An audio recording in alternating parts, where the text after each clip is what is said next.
I'm in Salad and I saw the Twilight Zone episode 24, Long Live Walter Jameson. It is directed by Anton Leader, written by Charles Baymont, and if you haven't seen this episode, I will spoil it for you. This episode starts and we're following a professor sitting in on a history lesson of Walter Jameson. He is telling Civil War stories like he was there. And everyone in class is so fascinated because they're being told a story instead of being told textbook facts about a particular event. The reason I don't remember any Civil War stories and why I believe that people in this class would believe the Civil War stories that they are being told by Walter Jameson is the story factor. Oh goodness. History class is not fun, but I wish I was in this history class. If I was in this history class, I would have gotten a lot better score than I did. Well, I guess how I treated history class, I just kept remembering the names and the numbers, and then once the test was over, I just completely blanked. Versus professors who taught me things via story, like my geography class. That I remember. I remember all those facts because it was so interesting. Why I bring this up? Walter Jameson is such an interesting fellow, and he's probably a really good teacher. And I want him as my teacher. Oh, I want him as my teacher, but teach me about the Civil War. Teach me about the Civil War. Tell me all the stories. And he has his diary, right? And this professor who was sitting in on his class, his name is Sam Kittredge. I'm just going to call him Kittredge. So we have Kittredge. He's observing this journal and he notices it's like an OG from Civil War, that old journal. It's no replica. It's nothing like, oh, we have a normal modern book and all these texts are transcribed. No, this is somebody's journal. And while he's describing this journal, while he's talking about what's in this journal, describing the events from this journal, rather, Kittredge gets a little questioning. He's like, what is going on here? This is interesting. I got a piece of paper from the Civil War. I got a little photograph? Wait, they had photographs back then? Or painting? I don't know. How did they capture this? I don't know how advanced it was in the Civil War. So I don't know how we have a photo of this guy, but anyway, we got a photo of this guy back in the Civil War, the guy that Walter Jameson is talking about. And this Kittredge guy, he recognizes, oh, this dude with the journal, the owner of the journal, looks very suspiciously like Walter Jameson. And all that's interesting about Kittredge is he's very old. We got a dilemma here. Fun dilemma. Is this guy really who he says he is? That's my question. That's Kittredge's question. And you know what he does? He goes up to Walter, he goes and confronts him. Walter initially is like, I don't think you would believe how old I am. I don't think so.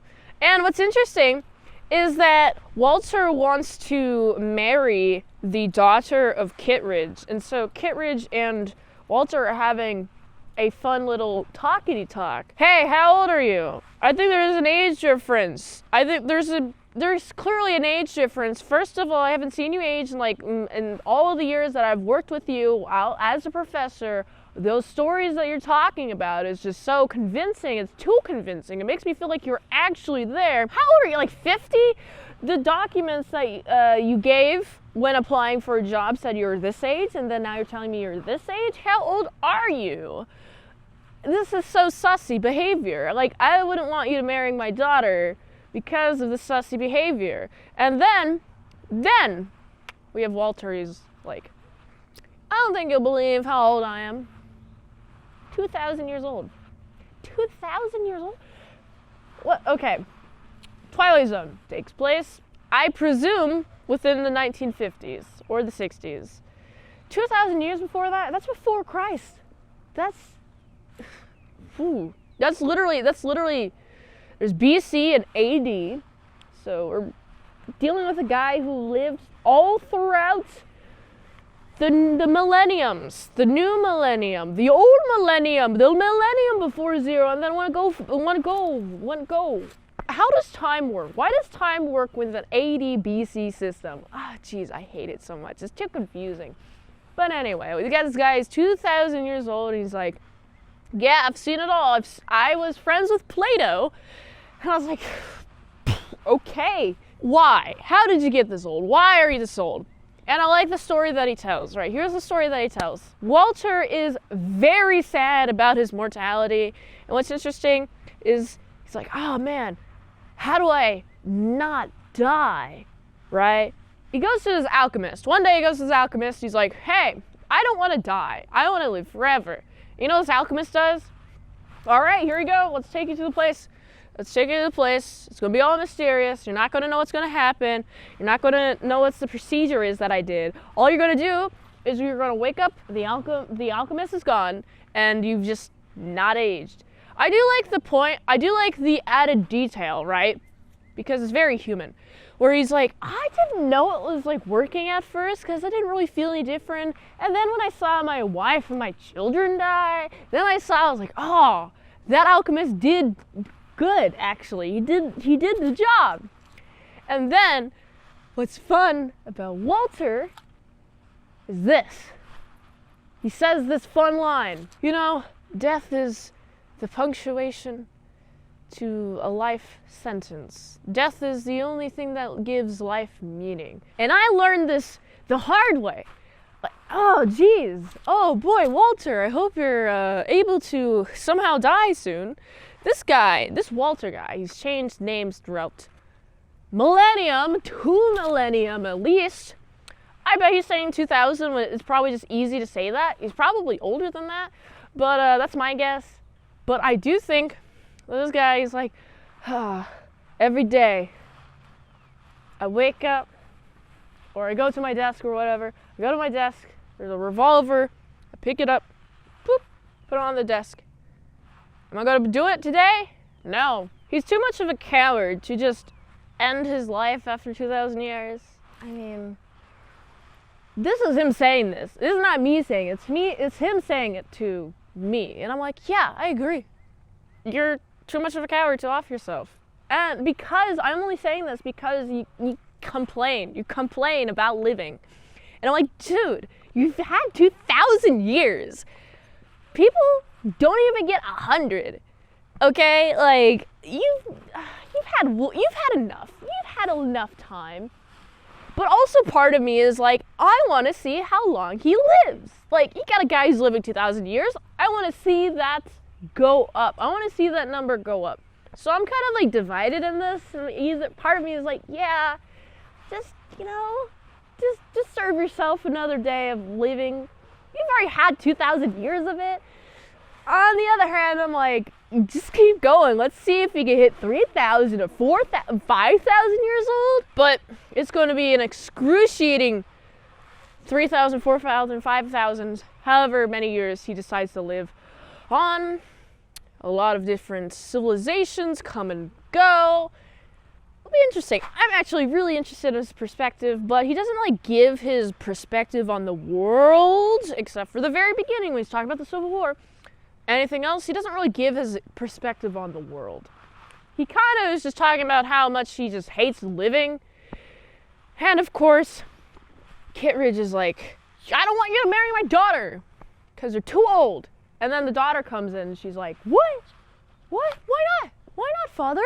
Why not? She's too old. And I'm like, oh boy, this is intense. Oh man, I like this. I like this a lot. I like that we have a chick, she's like not knowing what she's in for. She's in love with the guy who's 2,000 years old. This guy has to abandon her at some point later on in her life, so she just doesn't see that he's not aging. Can you really have a good life like that? I don't think you can. I feel like the purpose of life is to find like one partner and then live with it. Live the entirety of your lives with that person.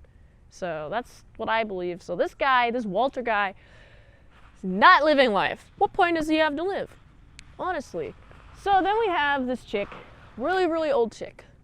Talk about chicks that you marry and then have to eventually abandon. We have this old chick, she comes around, she's like, Tom, you're my husband. Why haven't you aged in a day? You haven't aged a day. You're my husband. Why did you abandon me? And like she even like goes to his house and everything. She's like sneaking around. She's like, oh, I found him. He's here. Oh my goodness. Like she spots him, and then she's able to like find him, locate him. It's presumed that she's been looking for him for a long time, but there is a point where she goes into the house, breaks into the house. She's like confronting Walter. She's like, Tom, what are you doing? You're supposed to be with me. Now I'm sad. I'm so sad. And then she sees the revolver on the table. She picks it up. She points it at Walter. She's like, I'm gonna do it. You broke my heart. I'm gonna murder you. And that's what she does. She shoots him through the stomach, and then he just kind of stumbles around the room. She freaks out. She's like, oh no, I gotta get somebody. Ah! He is stumbling around. She's like not looking at this point. He falls onto the floor. He ages to dust. He just turns into dust at the end. And then we have a good old pal, his Kittredge. Kittredge comes in, sees the lady with the gun, sees the pile of dust. She's like, what happened? He's like, oh, it's just plain old dust. Just dust. Look, it's just dust. Where did he go? I don't know, but I do see a giant pile of dust here. You know, well, I'm not doing exact quotes. Just doing approximations, similar sentences. Overall, I like this one. I like that this episode explores the meaning of life, and the meaning of life is you better not die, or else your life has no meaning. If your life just continues forever on, it has no meaning whatsoever. So death is the punctuation to a life sentence. Get it? Anyway, so this episode makes me happy, makes me think deeply. Any episode that deals with mortality, the struggle of mortality and humans dealing with their own mortality, I really like that because I deal with it too, because I'm a human and I'm also mortal, so it's all fun, and I like seeing how other humans deal with it. I'm like, maybe I should deal with it in this way, or maybe I should not deal with it in that way. You know, it's all fun. Just enjoying life. This is fun. I hope that Walter enjoyed at least some part of his life, was able to do at least some drugs of some kind, was able to do Quaaludes. Wait, this is the 50s. When did Quaaludes appear in the market? I know they just appeared in like the 80s or 90s, but geez, Walter, you could have some Quaaludes. Dude, I don't get to have Quaaludes. What? Oh man, Walter's living the life. He's living 2,000 years of having all the drugs that he wants. Now that is a life well lived. Unless he was clean. In that case, then that sounds like hell. Oh my goodness, I'm sorry you had to go through that, Walter. Overall, this episode, I really like. I really like this episode a lot. I like the acting, I like the performances, I like the tension built. I like how he just is dust at the end of this episode. He's dust. He's just there. He's disappeared. He's only dust, but he's disappeared. It was pretty great. And now he's gone. I was kind of sad when I saw him gone. I was like, man, I want to see him live longer. I want to see him to like 5,000 years, but it's his life, not mine. I wouldn't live to 5,000 years. I would barely live to 100 years. Oh boy. I really like this episode a lot. It's a solid like 8.5 out of 10.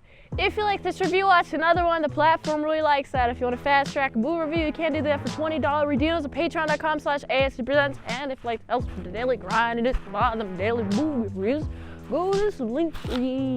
Find a way you can help for the daily grind of all the daily movie reviews. So go here. And until next time, mint salad sauce. I'll see you later, my salad croutons and bacon bits. Oh, can you see me? I bet you can't even see me.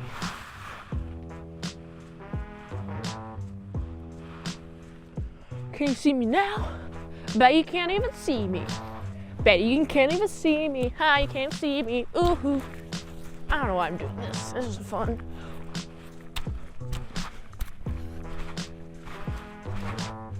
Yeah. Ooh, yeah. Ooh. Adios.